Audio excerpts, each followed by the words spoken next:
So tonight we're going to be looking at the NAD T753. Now this thing fires on, but the relays won't power up, so I have no sound, nothing going on, so we're going to take a look and see what's going on in there. So here we are. Let's take a look. So the transformer, yeah, I have two of these actually. A little rusty there, yeah. Humid here in Ireland. But it's working perfectly. So that relay's coming on. Tested all this. I was getting all the proper voltages. Output all the proper voltages. Going to the main board here. Now, as you can see here, underneath here, that's where it comes through. And this is where the problem is. So, unfortunately, it's kind of hard to see without taking the board back out again. But we have a series of diodes here coming out of the where it comes through. So we're supposed to have 17.6 volts coming out of these pins here. Now they used some sort of hot glue as opposed to an RTV here, and I was testing these diodes on the opposite sides of the diodes, and I wasn't getting the proper voltage. It's supposed to be 22 volts here, and I wasn't getting that. So I desoldered it just to check the diode properly.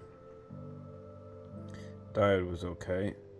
Cleared all this stuff out, soldered it back in, and all of a sudden I was getting proper voltage again.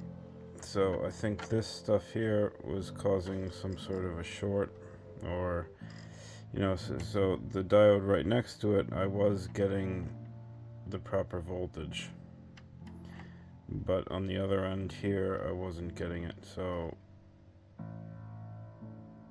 there's actually kind of almost a feedback loop, if you want to call it that, coming through here. I don't know what the proper term is, but it was shorted between the two ends. So I'm gonna have to clean out more of this just to make sure I'm not having a problem, because I'm only getting about 15 volts here now, which is adequate. Everything's coming on and working, but I'd say I'm gonna have to clean all of those points up now just to make sure there's no issues.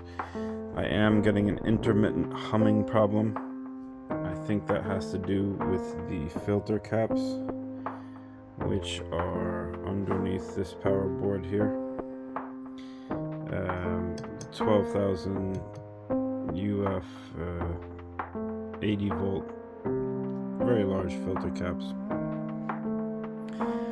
So that's going to be the next repair. We'll see if that solves the humming issue. Hopefully it does. It is not a ground problem. I used both a grounded cable and an ungrounded cable. All the grounds to the chassis are properly done. There's no loose connections anywhere, so even hums without any peripherals connected. So I believe it's going to be the filter caps, because I did have a loose ground screw where the circuit board gets connected to the chassis there. So when I was starting it up, as soon as I turned up the volume, it would trip into protection mode.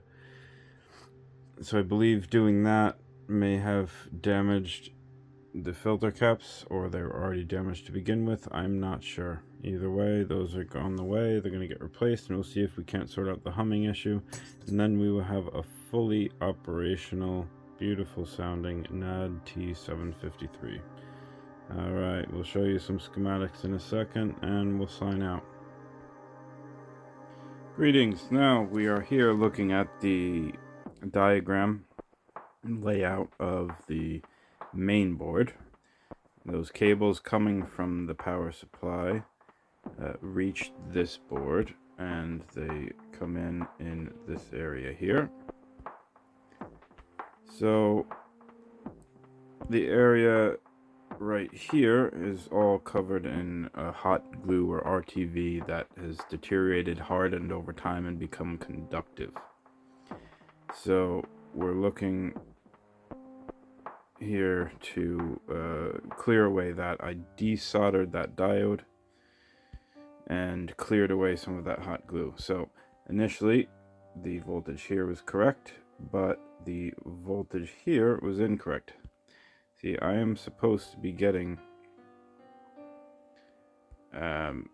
eventually that's supposed to go out of this board as 22 volts in 2 separate locations. There is one jumper there, and we have another one going here. So from there it will go to the front amp board and turn on the relays to that circuit. So I now have most of the hot glue removed from there just to test, and I do have voltage here, and it's a little bit low, unfortunately, and I'm getting a bit of noise, so it's enough to turn on the relays. I'm just wondering if I'm still getting some interference at some of these others, so I'll clear away the hot glue or RTV and see what happens next.